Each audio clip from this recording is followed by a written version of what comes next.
اعوذ باللہ من الشیطان الرجیم بسم اللہ الرحمن الرحیم۔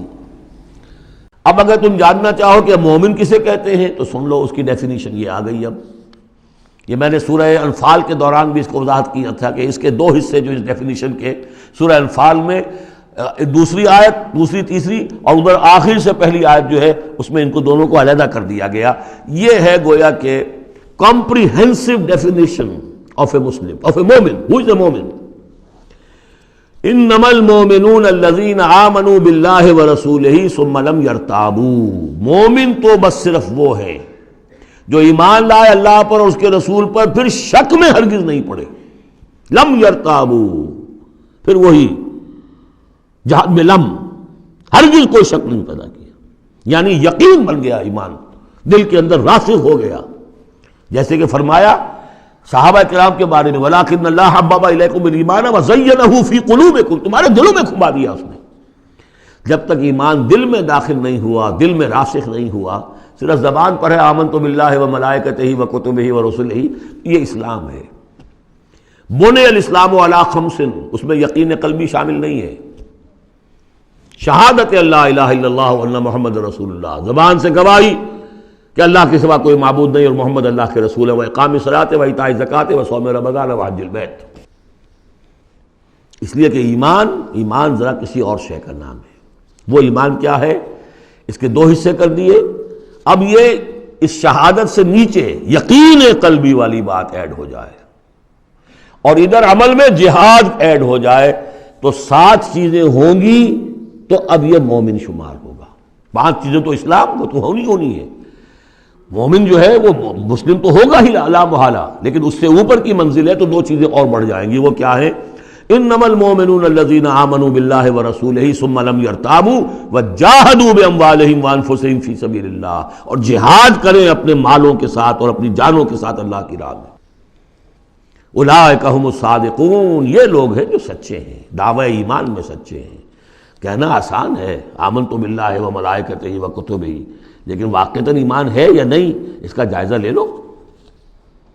جیسا کہ میں نے عرض کیا، باطل کے نظام کے تحت زندگی گزارتے ہوئے اگر اس کو ذہناً قبول کیا ہوا ہے، اس کی چاکری کر رہے ہیں، اسی کی خدمت کر رہے ہیں اور اپنی توانائیاں صرف کر رہے ہیں اسی نظام کے تحت پھلنے اور پھیلنے اور پھولنے میں، زیادہ کمائیں، زیادہ بڑے گھر میں رہیں، زیادہ شاندار محل ہو، زیادہ ہماری کار لمبی ہو، ہمارا یہ ہو، ہمارا وہ ہو، سارا دن رات اور سارا خون پسینہ اسی کام کے لیے ہوا، وہ مومن نہیں ہو سکتا۔ غلبہ باطل کے تحت انڈر پروٹیسٹ رہنا پڑے گا۔ ایسے رہنا ہوگا جیسے کہ جیل میں انسان رہتا ہے۔ الدنیا سجن المومن و جنت الکافر، اور یہ کہ اپنی توانائی میں سے منیمم سبسسٹنس لیول پر جو آپ کے وجود کو برقرار رکھنے کے لیے ناگزیر ہو، اس حد تک تو اپنے وقت اور توانائی اور اپنی قوت اور صلاحیت میں لگائیں آپ اپنے اور اپنے اہل و عیال کی ضروریات پوری کرنے کے لیے۔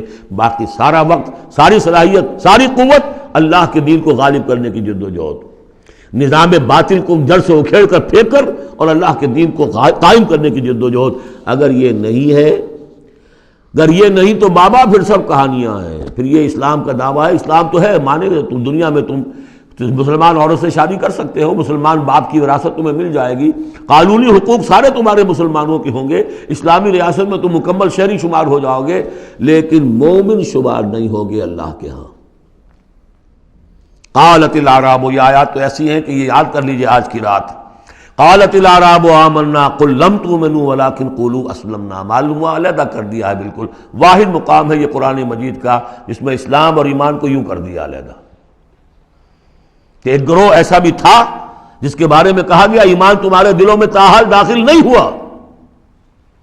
البتہ اس آیت سے بعض لوگوں کو یہ مغالطہ ہو جاتا ہے کہ یہ منافقین کی بات نہیں ہے، اس لیے کہ منافقین کا تو کوئی عمل قبول نہیں اللہ کے ہاں۔ یہاں کہا جا رہا ہے کہ اگر تم اللہ اور اس کے رسول کی اطاعت کرتے رہو گے اللہ تمہارے اعمال میں کوئی کمی نہیں کرے گا۔ تاریخی پس منظر سمجھ لیجئے، جب اللہ تعالیٰ نے عرب میں حضور کو غلبہ عطا کر دیا،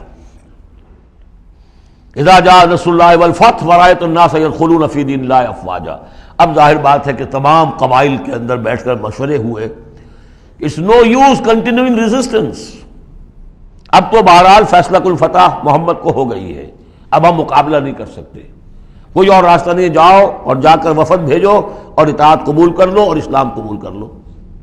تو وہ اطاعت بھی تھی اسلامی ریاست کی، ساتھ ہی اسلام قبول کرنا بھی تھا کہ ہم نے مان لیا جی، اس لیے کہ وہاں سے تو الٹیمیٹم آ چکا تھا جو سورہ توبہ میں ہم پڑھ چکے ہیں کہ یہ صرف 4 مہینے کی مہلت ہے، اس کے بعد اگر تم ایمان نہ لائے تو فَإِذَا انْسَلَخَ الْأَشْهُرُ الْحُرُمُ فَاقْتُلُوا الْمُشْرِكِينَ حَيْثُ وَجَدتُّمُوهُمْ، تو اس کے بعد ایمان لانا ان کے لیے لازم تھا اگر رہنا عرب کے اندر۔ لیکن یہ کہ ان میں 3 طرح کے لوگ تھے، ایسے بھی یقیناً تھے جو خلوص دل سے ایمان لائے، ایسے بھی لوگ تھے جو دھوکہ دینے کے لیے ایمان لائے، جان بچانے کے لیے۔ یہ 2 ہو گئی ویلیوز، پازیٹو اور نیگیٹو۔ بیچ میں پازیٹو اور نیگیٹو کے مابین ایک زیرو لیول آتا ہے۔ زیرو لیول وہ تھا کہ دل میں نہ دھوکے کی نیت ہے، نہ حقیقتاً ایمان دل میں پیدا ہوا ہے، لیکن اسلام لے آئے، ٹھیک ہے ہم تیار ہیں۔ وہ ہے جن کا ذکر کیا جا رہا ہے۔ قالت الاعراب آمنا قل لم تؤمنوا ولكن قولوا اسلمنا، تم یہ کہو کہ ہم اسلام لے آئے ہیں۔ ولما يدخل الايمان في قلوبكم، ابھی تک ایمان تمہارے دلوں میں داخل نہیں ہوا۔ وَإِن تُطِيعُوا اللَّهَ وَرَسُولَهُ لَا يَلِدْكُم مِّنْ أَعْمَالِكُم شَيْئًا، اگر اللہ اور اس کے رسول کی اطاعت کرتے رہو گے اللہ تمہارے عمل میں سے کچھ بھی گھٹائے گا نہیں، کم نہیں کرے گا، بلکہ آگے چل کر یہ بات واضح ہو جائے گی کہ اگر اللہ اور اس کے رسول کی اطاعت کرتے رہو گے تو ایمان بھی تمہارے دلوں میں پیدا ہو جائے گا، اس لیے کہ ایمان سے عمل صالح پیدا ہوتا ہے اور عمل صالح سے بھی ایمان پیدا ہوتا ہے۔ لیکن اگر تم جاننا چاہو دل میں یہ امنگ پیدا ہو جائے، اللہ کرے کہ ہم میں سے ہر شخص کے دل میں یہ آج ارادہ اور امنگ پیدا ہو جائے، اور یہ وہ آرزو پیدا ہو جائے جس کے اوپر علامہ اقبال نے جو کہا ہے کہ آرزو اول تو پیدا ہو نہیں سکتی کہیں اور، ہو جائے تو مر جاتی ہے یا رہتی ہے خام۔ یہ آرزو کہ مجھے مومن رہنا ہے، جینا ہے، مرنا ہے، یہ آرزو اول تو پیدا مشکل سے ہوتی ہے، اور ہو جائے تو معاشرہ اس کو غذا نہیں دیتا، ہر 4 طرف سے اس کے خلاف آپ پر دباؤ پڑنا شروع، دماغ خراب ہو گیا، پاگل ہو گیا، فینیٹک ہے، یہ اپنا کیریئر چھوڑ رہا ہے، یہ اپنا کاروبار برباد کر رہا ہے، وہ فلاں یہ کر رہا ہے۔ تو ماحول جو ہے، ماحول میں آکسیجن نہ ہو تو پودا کیسے پروان چڑھے گا؟ تو اس لیے بہت مشکل کام ہے، الا یہ کہ خلوص نیت اور عزم مصمم ہو تو اللہ تعالیٰ کی طرف سے خصوصی توفیق اور تحصیل ہوتی ہے۔ تو آج آپ اس کو سامنے رکھ کر دل میں یہ آرزو لے کر اٹھیے کہ یہ ایمان اس ڈیفینیشن پر ہمیں پورے اترنا ہے۔ وہ ڈیفینیشن کیا ہے؟ انما المؤمنون الذین آمنوا باللہ ورسولہ ثم لم یرتابوا وجاہدوا باموالہم وانفسہم فی سبیل اللہ اولئک ھم الصادقون۔ اس آیت کے شروع اور آخر دونوں میں اسلوب حصر ہے۔ مومن صرف وہ ہیں جو ایمان لائے اللہ پر، اس کے رسول پر، پھر شک میں ہرگز نہیں پڑے، ان کے دل میں اس ایمان نے یقین کی شکل اختیار کر لی، اور پھر انہوں نے جہاد کیا اللہ کی راہ میں، کھپائے اس میں اپنے مال بھی، اپنی جانیں بھی۔ یہی لوگ حقیقت میں سچے ہیں اپنے دعوی ایمان میں۔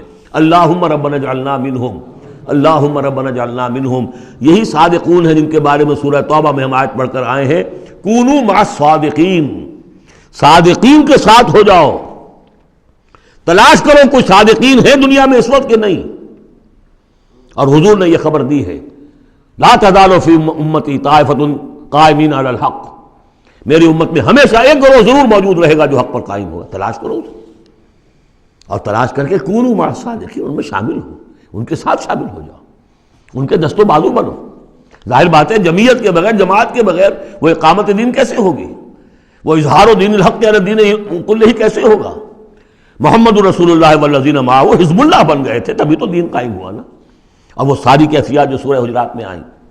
صدق اللہ العظیم۔